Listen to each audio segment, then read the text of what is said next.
बिस्मिल्लाहिर्रहमानिर्रहीम। अस्सलाम वालेकुम dear students, how are you. आज हम बायोलॉजी के हवाले से चैप्टर नंबर 2 हमने स्टार्ट किया हुआ था।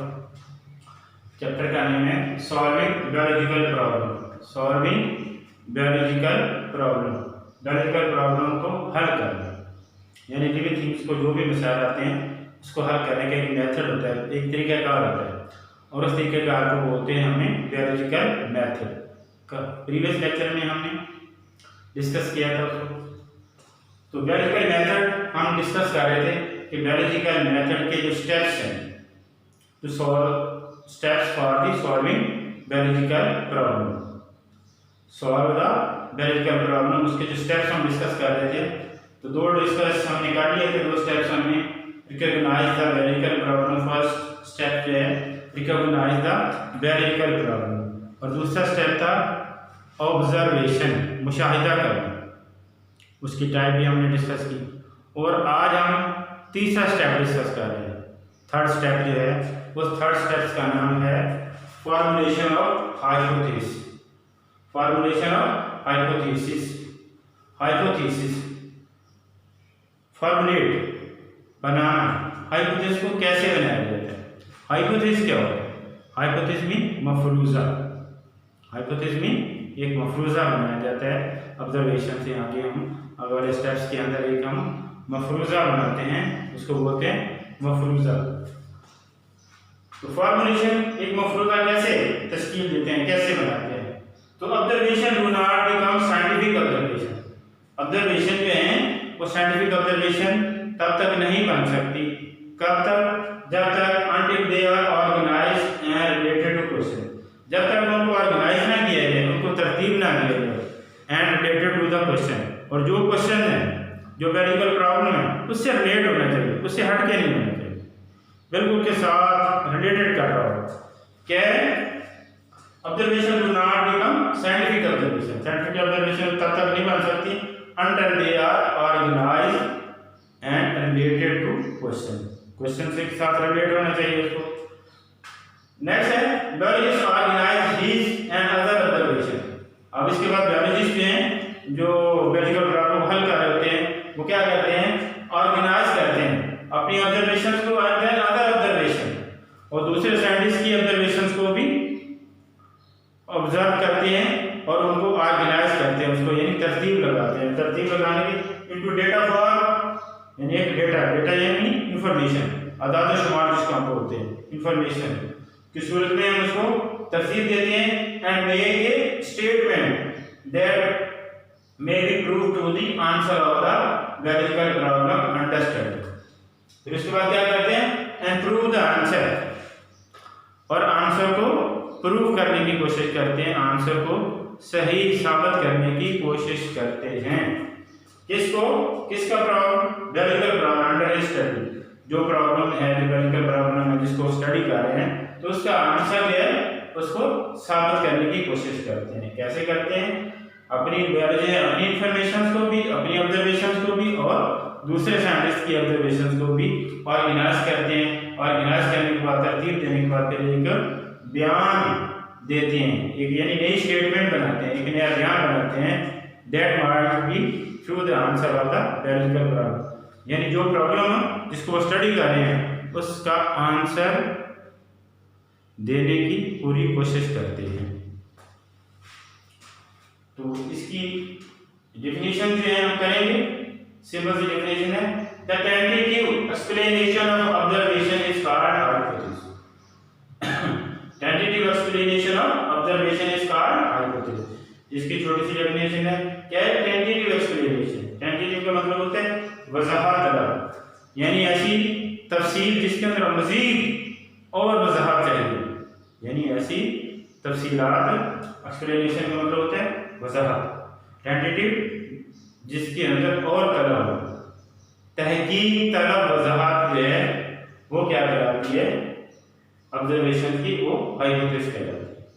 ऑब्जर्वेशन की तहकीक तलब वजाहत जो है, जिसके अंदर और तहकीक की जरूरत है, जिसके अंदर और स्टडी की जरूरत हो और रिसर्च की जरूरत हो, यानी अभी मुकम्मल नहीं है, और तो tentative explanation of observation is called hypothesis, यानी ऐसी एक्सप्लेनेशन जिसके अंदर मजीद वजाहत की, मजीद एक्सप्लेनेशन की, मजीद उसके अंदर सर्च करने की जरूरत है। दूसरे लफ्जों में एक और दूसरी डेफिनेशन है proposition that might be true. Proposition that might be true, proposition का मतलब तजवीज, दलील है। दैट माइट बी ट्रू, दुरुस्त भी हो सकती है। यानी जैसे ऊपर हमने डिस्कस किया टेंटेटिव्स मिलेंगे और वजाहत की जरूरत है, ऑब्जर्वेशन की वजाहत, तहकीक तरह वजाहत है वो हाइपोथेसिस कहलाती है। दूसरी डेफिनेशन क्या है proposition that might be true. Proposition मतलब तजवीज, राय जो साइंटिस्ट देते हैं, वो दैट भी माइट बी ट्रू, दुरुस्त भी हो सकती है। यानी कि उसके अंदर भी गलती के चांसेस हैं, इसलिए कहा जा रहा है कि दुरुस्त भी हो सकती है। तो इस तरह tentative explanation of observation is called hypothesis.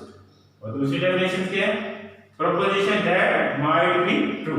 That might be true, proposition that might be true. आगे नेक्स्ट कैरेक्टरिस्टिक ऑफ हाइपोथेसिस। एक हाइपोथेसिस के क्या क्या खुसूसियात होनी चाहिए। कैरेक्टरिस्टिक्स ऑफ हाइपोथेसिस, एक गुड हाइपोथेसिस की क्या क्या खुसूसियात होनी चाहिए वो हम यहाँ डिस्कस करते हैं। कैरेक्टर्स ऑफ हाइपोथेसिस, ये डेफिनेशंस का अलग क्वेश्चन आ जाता होता है, बाद दफा कैरेक्टर्स का अलग क्वेश्चन आ जाता होता है, तो इकट्ठा मिलकर भी आ जाते हैं, अलग अलग भी आ जाते हैं। तो कैरेक्टरिस्टिक्स ऑफ हाइपोथेसिस, हाइपोथेसिस के कैरेक्टर्स क्या हैं, क्या क्या खुसूसियात होनी चाहिए उसके अंदर, जो साइंटिस्ट बनाते हैं, हाइपोथेसिस बनाते हैं, उसकी क्या क्या खुसूसियात होनी चाहिए। नंबर 1 में है it should B a general statement.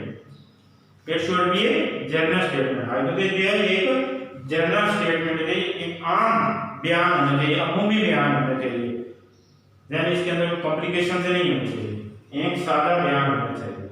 दूसरे नंबर पे it should B A tentative idea. It should B A tentative idea, यानी वजाहत तलब आइडिया होना चाहिए, यानी ऐसा आइडिया, ऐसा बयान जिसके अंदर मजीद और एक्सप्लेनेशन की जरूरत है। नंबर 3 में it should be agree with available observation, यानी जो भी हम हाइपोथेसिस बनाएंगे एग्री विद अवेलेबल ऑब्जर्वेशन, जितनी ऑब्जर्वेशन है उसके साथ उसको एग्री करना चाहिए, उससे मुत्तफिक होना चाहिए, उससे हटके नहीं होना चाहिए। It should be agree with available observation, यानी जो हमारे पास ऑब्जर्वेशन अवेलेबल है, मौजूद हैं, उसके साथ उसको एग्री कर लें, उसके साथ मुत्तफिक होना चाहिए उसको, यानी हमारे हाइपोथेसिस को। नेक्स्ट नंबर 4 में है it should be kept as simple as possible, यानी इसको सादा से सादा रखा जाए, यानी आम बंदा भी इसको समझ सके और दूसरे लोग भी इसको समझ सके। तो यानी जो भी हाइपोथेसिस बना रहे हैं उसका कैसा होना चाहिए, बिल्कुल सिंपल सादा होना चाहिए। ठीक। नंबर 5 में नेक्स्ट कैरेक्टर जो है हाइपोथेसिस का वो कैसा होना चाहिए, it should B testable and potentially falsifiable. Number 5 के ऊपर जो इसका कैरेक्टर है कैसा होना चाहिए, इट शुड बी टेस्टेबल, यानी हाइपोथेसिस को टेस्ट किया जा सके, इसको चेक किया जा सके, इसकी जांच पड़ताल भी करने के काबिल हो, एंड पोटेंशियली फॉल्सिफाइबल, और इसके अंदर इसको झुटलाने का इम्कान मौजूद हो। फॉल्सिफाइबल मतलब गलत साबित करने का पोटेंशियली इम्कान मौजूद हो, यानी हाइपोथेसिस के अंदर एक तो नंबर 1 में क्या है कि इसको टेस्ट किया जा सके, इसको चेक करने के काबिल हो, और दूसरे नंबर पे क्या है पोटेंशियली फॉल्सिफाइबल, और इसको झूठा साबित किया जा सके, इसको झूठा साबित किया जा सके। तो ये ऐसा है, यानी in other word there should be a way to disprove the hypothesis, यानी दूसरी सूरत में ऐसा तरीका होना चाहिए जिससे हाइपोथेसिस को डिस्प्रूव किया जा सके, गलत किया जा सके। क्या मतलब गलत साबित करने का, तो यानी इसको अच्छी तरह इसके अंदर जितनी भी गलतियां हैं, जितनी भी मिस्टेक्स हैं, वो सारी की सारी बहुत हद तक दूर हो जाए, खत्म हो जाए। इसलिए इसको बार बार चेक करने से, ताकि इसमें जितनी भी मिस्टेक हैं वो सारी की सारी खत्म हो जाए। ऐसा तरीका होना चाहिए इसको जांच पड़ताल का, जिसके अंदर गलतियां निकालने का चांस मौजूद होना चाहिए। तो ये कैरेक्टर है हमने डिस्कस किए हैं। कैरेक्टर जो है इसके क्या होने चाहिए, नंबर 1 में कि ये जनरल स्टेटमेंट होनी चाहिए, सादा बयान होना चाहिए, आम बयान होना चाहिए। दूसरे नंबर पे टेंटेटिव आइडिया होना चाहिए हाइपोथेसिस का, कि ऐसा ख्याल जिसके अंदर, ऐसा आइडिया जिसके अंदर मजीद तहकीक की जरूरत है और मजीद स्टडी की जरूरत है। और तीसरे नंबर पे है एग्री विद अवेलेबल ऑब्जर्वेशन, यानी जो हमारे पास ऑब्जर्वेशन मौजूद है उसके साथ हमारी हाइपोथेसिस को एग्री करना चाहिए, मुत्तफिक होना चाहिए। और नेक्स्ट में नंबर 4 में it should be kept simple as possible, और इसको सादा से सादा रखा जाए ताकि खुद को भी आसानी से समझ आ सके और दूसरे लोगों को, दूसरे फैमिलीज को भी समझने में आसानी हो। और नंबर 5 है it should B testable and potentially falsifiable, यानी ये कि इसको टेस्ट भी किया जा सके और इसको गलत साबित करने के इम्कान भी इसके अंदर मौजूद होने चाहिए। यानी कोई ऐसा तरीका हो चाहिए ये जैसे हाइपोथेसिस को डिस्प्रूव किया जा सके, इसको गलत साबित किया जा सके, यानी जितना मजीद बेहतर से बेहतर इसको चेकअप होगा तो उसके अंदर गलती के चांसेस कम होते हैं। नेक्स्ट इसका हाइपोथेसिस क्या है? Reasoning. वजूहात। A great deal of careful and creative thinking is necessary to formulate the hypothesis. अब हाइपोथेसिस को बनाने के लिए हर बंदा नहीं बना सकता इसको। हाइपोथेसिस को बनाने का एक तरीका बता रहे हैं कि कैसा तरीका हो ये careful and creative thinking. Great deal of careful, यानी बहुत ज्यादा एहतियात की जरूरत होती है। Great deal of careful, hypothesis को बनाते हुए बहुत ज्यादा एहतियात की जरूरत होती है, और इसके साथ में creative thinking, creative mind person होना चाहिए, तहकीक करने वाला, तख्लीकी किस्म का जहन के लिए नए नए आइडियाज सोचता हो, इस तरह का जो जहन जो है वो होना चाहिए। Necessary for the formation of hypothesis को बनाने के लिए। एक हाइपोथेसिस को बनाने के लिए किस तरह की इंसान की जरूरत है? Great deal of careful and creative thinking person is necessary for the formulation of hypothesis. Various use reasoning to formulate the hypothesis. Various क्या यूज करते हैं? Reasoning. Reasoning में दलील, कुछ सबूत के बगैर वो बात नहीं करते, ठीक है? Various use reasoning to formulate the hypothesis. Various जो दलील को यूज करते हैं एक हाइपोथेसिस को बनाने के लिए। उनके पास बहुत सारी दलील होती है, मुदल्लल दलील होती है। तो ये हमने डिस्कस किया formulation of hypothesis. Third step, biological problem को सॉल्व करने के लिए जो बायोलॉजिकल मेथड है उसका तीसरा स्टेप में हमने डिस्कस किया फॉर्मुलेशन ऑफ हाइपोथेसिस। तो ये किस तरह फॉर्मुलेशन की जाती है और उसकी डेफिनेशन हमने इसकी उसके कैरेक्टर डिस्कस किए, और फिर हाइपोथेसिस को बनाने के लिए क्या क्या चीज़ें चाहिए होती हैं, और जो बायोलॉजिस्ट है रीजनिंग यूज करते हैं फॉर्मुलेशन ऑफ द हाइपोथेसिस। और नेक्स्ट स्टेप है नंबर 4 स्टेप ये है बायोलॉजिकल मेथड का। नंबर 4 स्टेप ये है वो है डिडक्शन। कौन सा स्टेप है? डिडक्शन। चौथा स्टेप बायोलॉजिकल मेथड का, बायोलॉजिकल प्रॉब्लम को हल करने के लिए जो बायोलॉजिकल मेथड इस्तेमाल करते हैं उसका चौथा स्टेप है, नंबर 4 स्टेप है वो है डिडक्शन। डिडक्शन का जो लफ्जी आम मानी होता है वो कम कर देना, एक मानी ये भी इस्तेमाल होता है कमी करना, घटा देना, उसमें डिडक्शंस कर देना। लेकिन यहाँ ये मानी समान नहीं है। यहाँ जो इसका डिडक्शंस के हम जो मीनिंग्स लेंगे, इसका डिटेल्स लेंगे वो है deductions are the logical consequence of hypothesis. क्या है? Deductions are the logical consequence of hypothesis.